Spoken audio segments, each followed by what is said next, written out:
violated the principle of sector responsibility, struck Arnautucci as bureaucratic cowardice disguised as wisdom. His crew assignment to Maiden's Prayer in November 1942 brought him under the command of First Lieutenant Robert Harrington, a Georgia-born pilot whose calm competence had earned quiet respect throughout the squadron. Harrington ran a professional crew, but unlike some commanders who treated enlisted gunners as interchangeable parts, he encouraged his men to study German fighter tactics and develop countermeasures. During the long winter evenings at Thorpe Abbotts, while other crews played poker or wrote letters home, Arnautucci spent hours in the aircraft, manually traversing his turret through firing solutions while the waist gunners moved through their positions, mapping the angles where their fields of fire might overlap.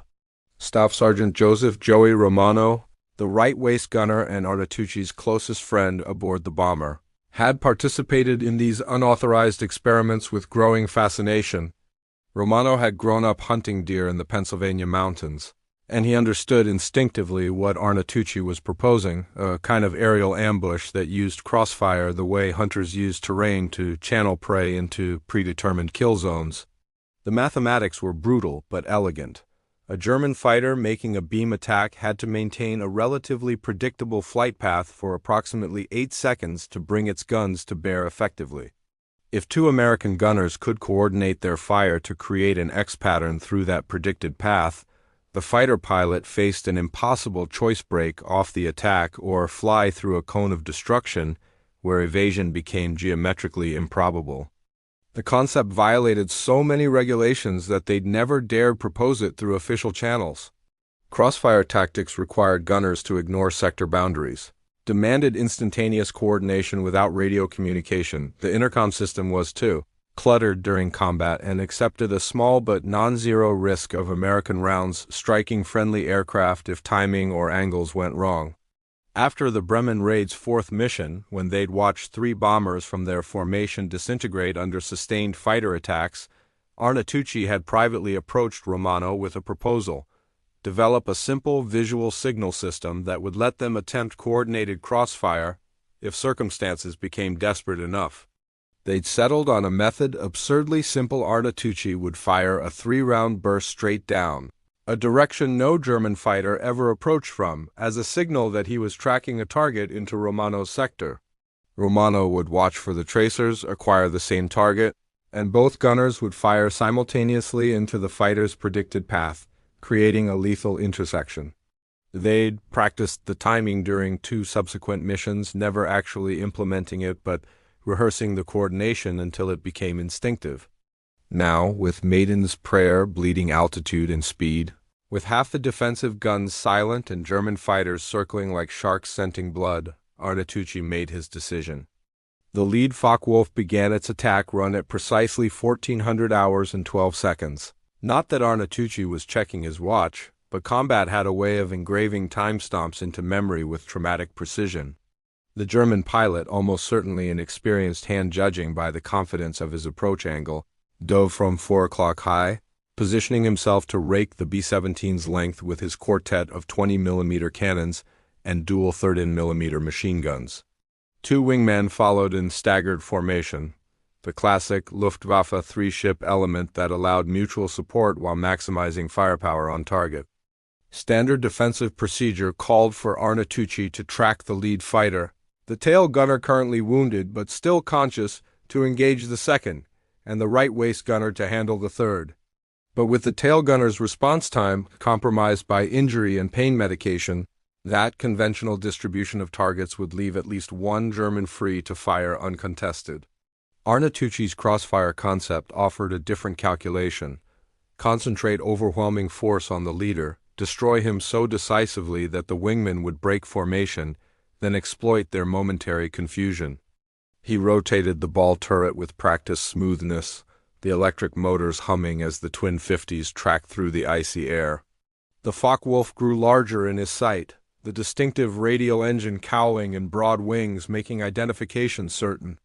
German pilots had learned to fear the B-17's defensive armament, but they'd also learned the bomber's blind spots and the timing windows when suppressive fire forced American gunners to duck away from their sights. This pilot was counting on that psychological advantage, the expectation that bomber gunners valued survival over aggression. Arnautucci fired his signal burst straight down 3 quick rounds that stitched harmlessly into empty air 7,000 feet above the German countryside. Through the corner of his vision, barely perceptible through the plexiglass and the chaos of combat, he saw Romano's gun barrel swing toward the incoming fighter. They'd rehearsed this moment a dozen times. But rehearsal and execution existed in different universes when actual death screamed toward you at 300 miles per hour. The Focke-Wulf reached the predetermined convergence point, that mathematical intersection where Arnautucci's fire from below and Romano's fire from the beam would create an inescapable cage of 50 caliber rounds moving at 2,900 feet per second. Both gunners pressed their triggers simultaneously, and the B-17 shuddered as 4 machine guns, Arnautucci's twin 50s and Romano's weapon, joined by the left waist gunner, who'd recognized the tactic and added his fire, poured nearly 200 rounds into a space roughly 30 feet square. The effect resembled a boxer walking into a perfectly timed combination of punches from multiple opponents. The Focke-Wulf's armored windscreen shattered under the convergent fire. 50 caliber rounds designed to penetrate light armor tore through aluminum and steel with catastrophic efficiency, and the fighter's left wing separated from the fuselage in a spray of metallic fragments and hydraulic fluid. The German aircraft transformed from a controlled weapon system into tumbling wreckage in less than 2 seconds, the pilot never achieving the firing position he'd calculated with such confidence moments before. The 2 wingmen reacted exactly as Arnautucci had predicted. They broke formation hard, one pulling up into a climbing turn, while the other dove away from what must have seemed like impossibly concentrated fire from an allegedly crippled bomber. The next 90 seconds became a blur of calculated violence that would later require 3 separate intelligence debriefings to reconstruct accurately. The German fighter pilots, circling for follow-up attacks, had observed their leader's destruction without understanding its mechanism. They saw a bomber with visible battle damage suddenly produce a volume of fire that suggested fully operational defensive armament and unusually skilled gunners, dangerous but not necessarily prohibitive. What they couldn't see from their elevated positions was the coordination that had just killed their element leader, the revolutionary departure from standard defensive doctrine that had turned predictable sector fire into a coordinated trap. The second attack developed from the bomber's vulnerable 6 o'clock position, where 2 Messerschmitt Bf-109s approached in a loose trail formation. The wounded tail gunner, Sergeant Arthur Kowalski, squeezed off a short burst that forced the lead 109 to jink slightly, disrupting his firing solution. Arnautucci rotated his turret aft, tracking the second fighter as it slid to port, positioning for a quartering attack that would carry it across Romano's field of fire. The signal burst 3 quick rounds into empty air, and the coordination repeated. The Messerschmitt pilot, focused on his gun sight and the target bomber, never registered the danger until 50 caliber tracers converged on his flight path from 2 impossible angles. Cannon shells and machine gun rounds could be dodged if you saw them coming, but the crossfire pattern eliminated evasion geometry. The 109 took multiple hits in the engine, cowling, and cockpit. Black smoke erupted from the wounded Daimler-Benz power plant, and the fighter rolled inverted before spiraling toward the earth in a flat spin that suggested a dead or incapacitated pilot. According to the after-action report filed by First Lieutenant Harrington and later preserved in the National Archives records of the 8th Air Force's combat operations, the German fighter controllers must have realized something anomalous was occurring because the attack pattern shifted suddenly. Instead of the standard stern and beam approaches that Luftwaffe doctrine favored against damaged bombers, the next wave of fighters attempted simultaneous attacks from multiple vectors.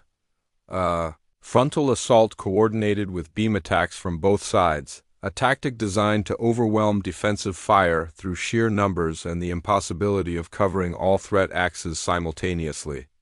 Maiden's prayer should have died in that coordinated assault. With reduced defensive armament, damaged flight controls that limited evasive maneuvering, and exhausted gunners fighting through the physical toll of high-altitude combat, the odds favored the hunters. But Arnautucci's Crossfire concept had created something unexpected, a psychological dimension that augmented its tactical effectiveness. The German pilots had watched 3 of their comrades get swatted from the sky by what appeared to be uncannily accurate fire from a wounded bomber.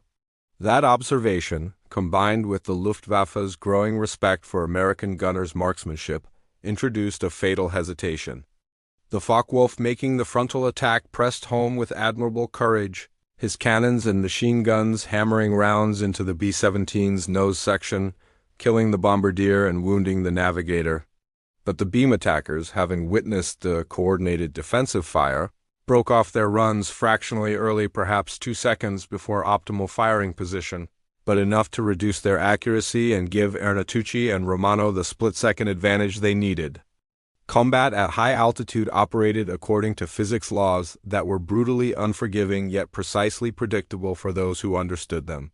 Fighter aircraft moving at 300 miles per hour covered 88 feet per second, roughly the length of a basketball court, in a single heartbeat. Human reaction time, even for trained combat personnel operating on adrenaline, ranged from 0.2 to 0.3 seconds for stimulus recognition and another 0.1 to 0.2 seconds for motor response.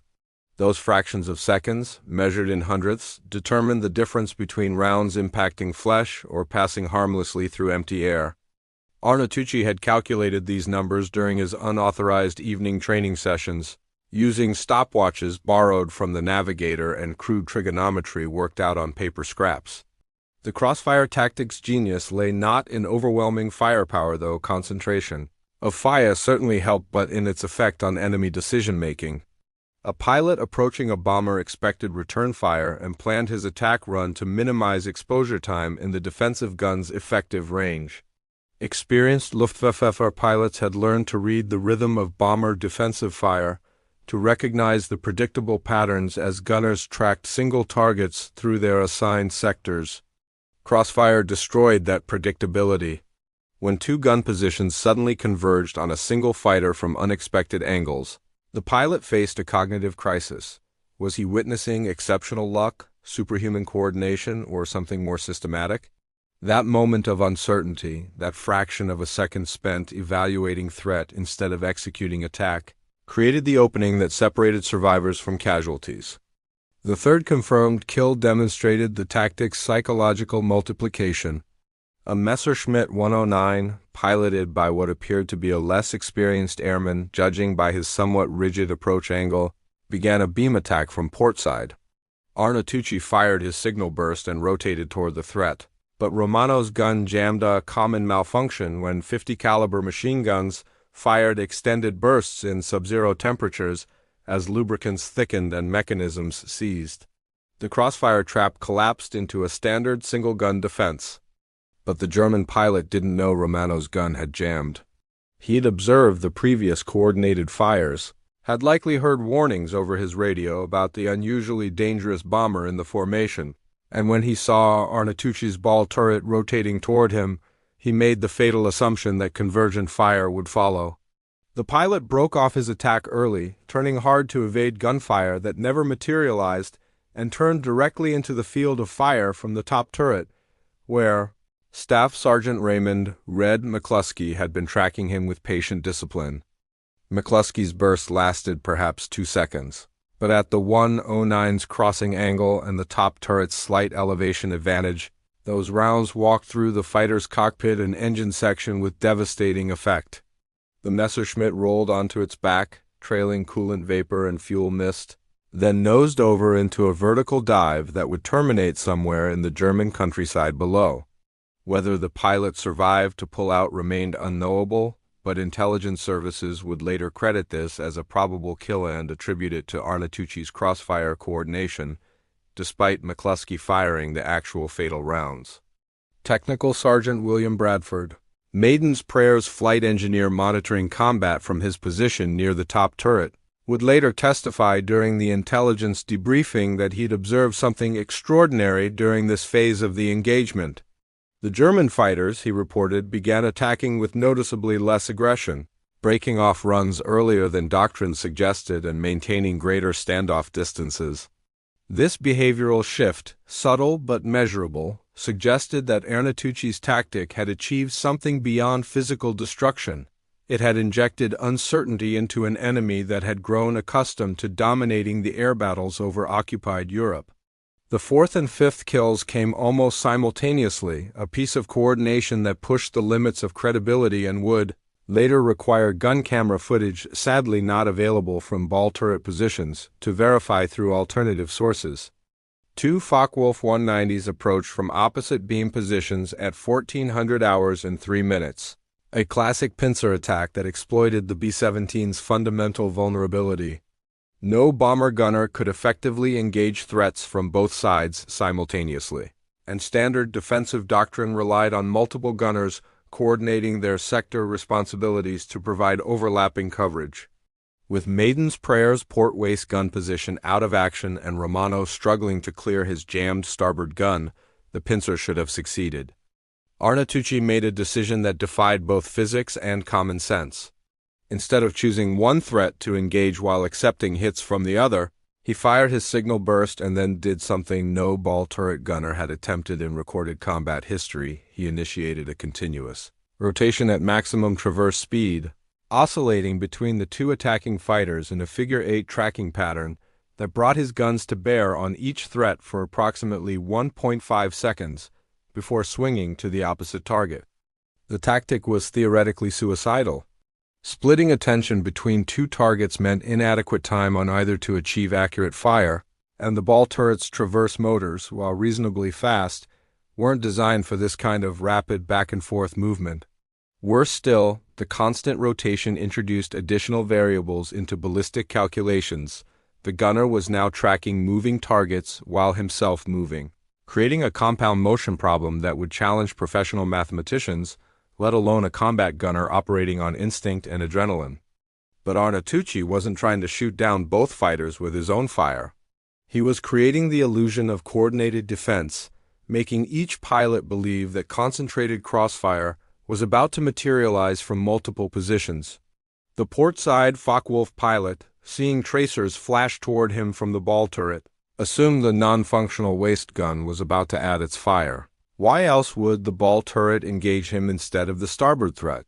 The starboard side pilot, observing the same pattern, made the identical assumption about Romano's jammed gun. Both pilots broke off their attacks within half a second of each other, unwilling to press through what they perceived as coordinated defensive fire. And in breaking off, they made the fundamental mistake that killed them. They each turned toward the opposite beam, attempting to gain separation from the bomber's defensive fire by changing their attack axis. Those turns brought both fighters into the sighting cone of McCluskey's top turret, which commanded a wide field of fire across both beams when targets presented themselves at the correct angles and distances. McCluskey, a former competitive trap shooter from Montana who'd won state championships before the war, possessed the rare ability to track multiple moving targets simultaneously and calculate firing solutions with intuitive speed.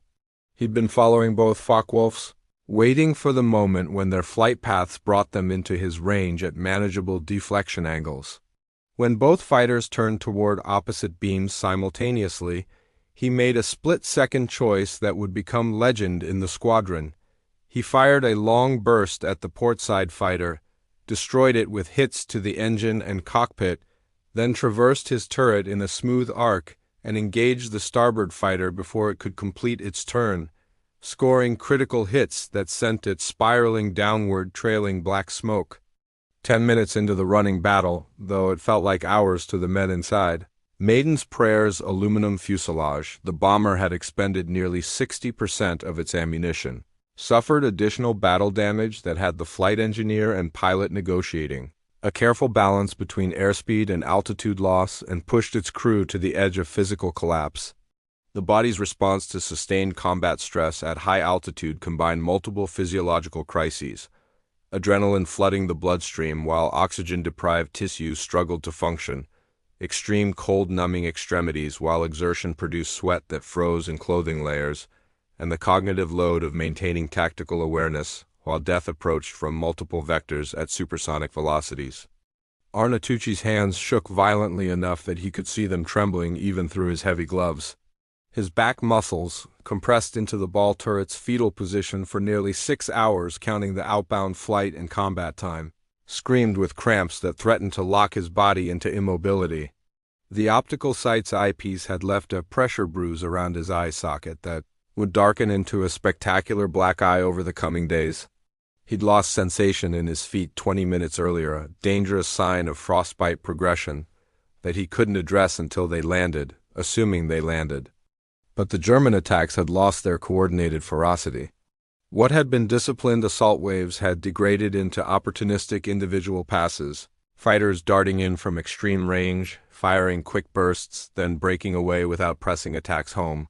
Intelligence analysts would later attribute this shift to typical Luftwaffe tactical doctrine. Fighters broke off combat when fuel reserves dropped to predetermined minimums, refusing to risk running dry over hostile territory.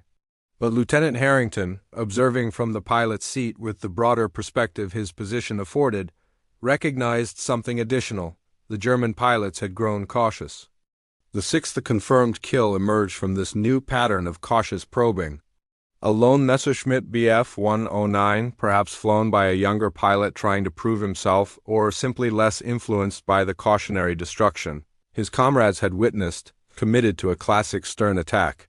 Tail gunner Kowalski, fighting through pain from his wounds and the morphine dulling his senses, tracked the fighter with determination but struggled to lead the target adequately. His tracers consistently fell behind the approaching 109, close enough to force minor corrections, but not achieving hits. Arnautucci rotated his turret to support the tail defense, adding his fire to Kowalski's in a more conventional mutual support pattern, no crossfire coordination. Just two gunners hammering away at a single target from different positions.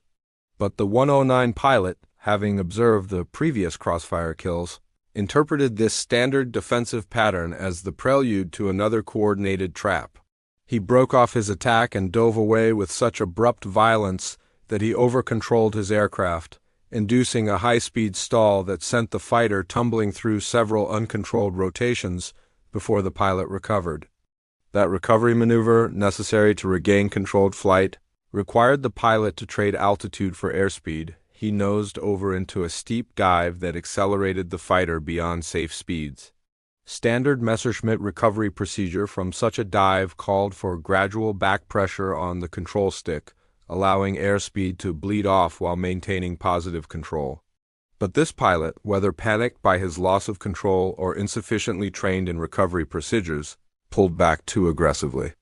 The 109s impinged the tail assembly that provided stability and control experienced loads beyond its design limits.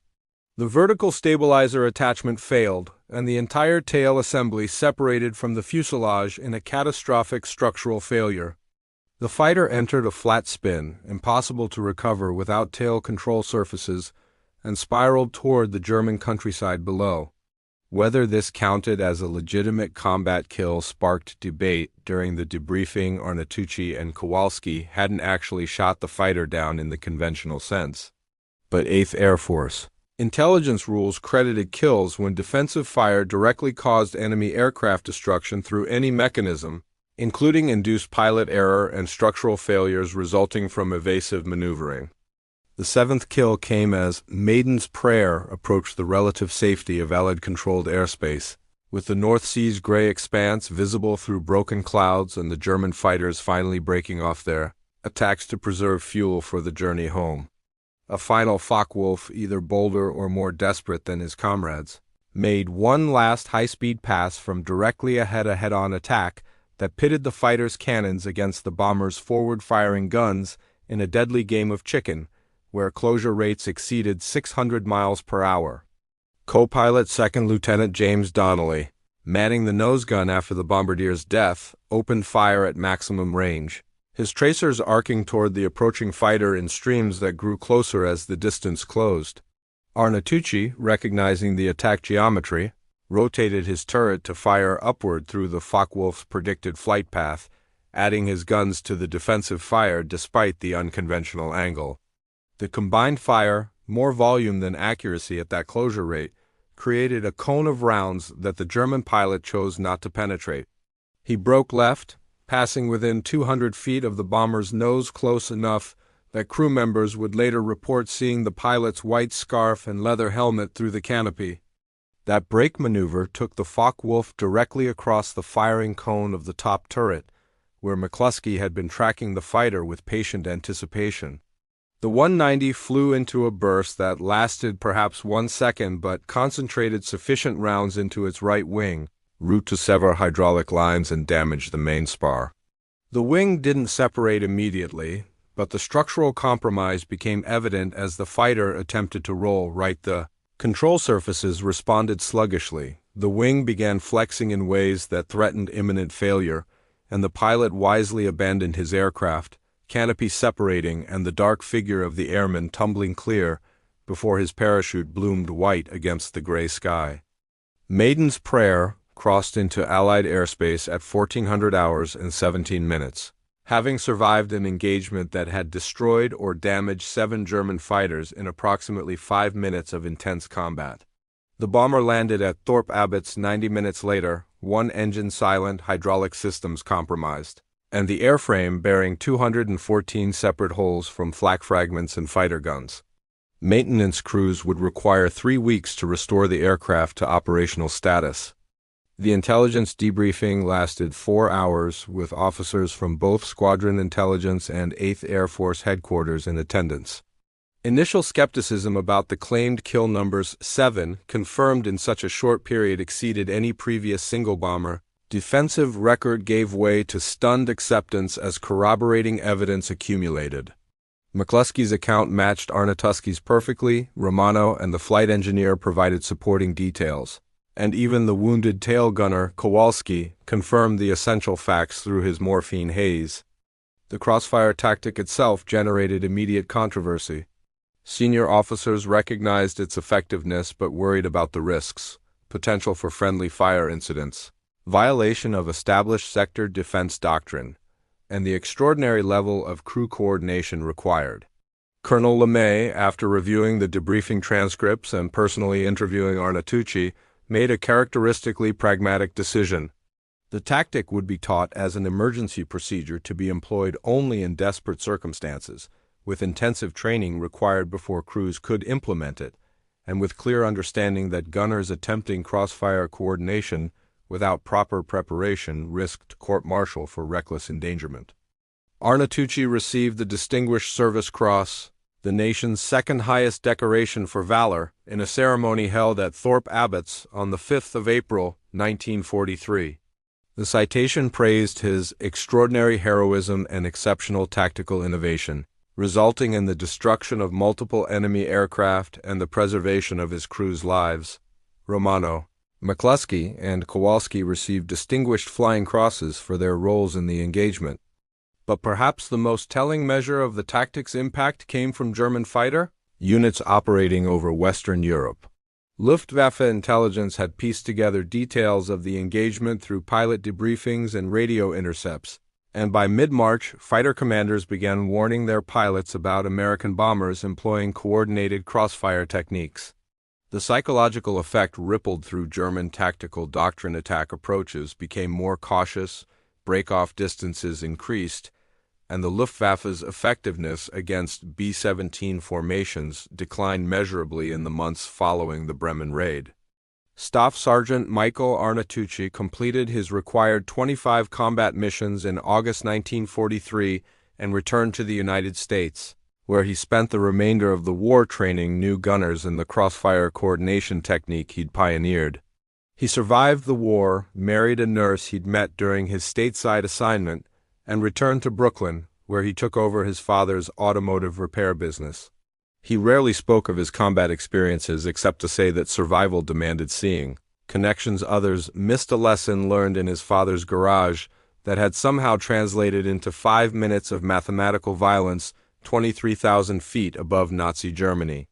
The stupid crossfire trick, as Arnautucci himself had called it during that first experimental discussion with Romano, entered official Army Air Force's tactical doctrine in revised form by late 1943, contributing to the 8th Air Force's eventual achievement of air superiority over occupied Europe and helping Thousands of airmen survive missions over the Third Reich's increasingly desperate defenses.